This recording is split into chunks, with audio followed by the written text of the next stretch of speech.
रवि एक शांत और मेहनती इंसान था, लेकिन किस्मत ने उसे कुछ समय से बुरी तरह घेरा हुआ था। एक सड़क दुर्घटना में गंभीर रूप से घायल होने के बाद डॉक्टरों ने उसे मृत घोषित कर दिया था। परिवार पर दुखों का पहाड़ टूट पड़ा। उनकी पत्नी सीमा और उनका छोटा बेटा आकाश सदमे में थे।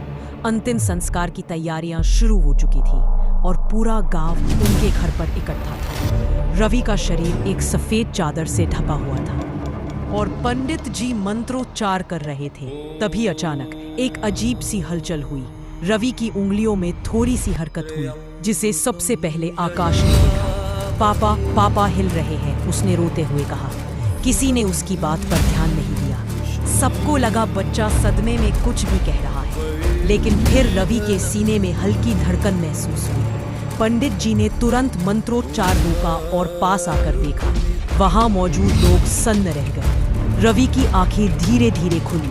वह कमजोर था लेकिन जिंदा था। यह किसी चमत्कार से कम नहीं था। सीमा अपनी जगह पर ही जम गई थी। उसकी आंखों से आंसू बह रहे थे। ये आंसू दुख के नहीं, खुशी के। और उन्होंने रवि की जांच की। वे भी हैरान थे।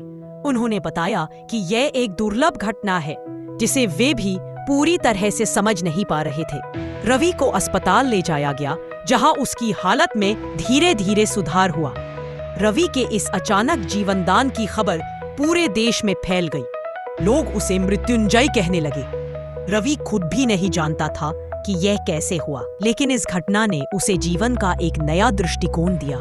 वह पहले से भी अधिक दयालु और संवेदनशील हो गया। उसने अपने जीवन का हर पल पूरी तरह से जीना शुरू किया और दूसरों की मदद के लिए हमेशा तैयार रहता था।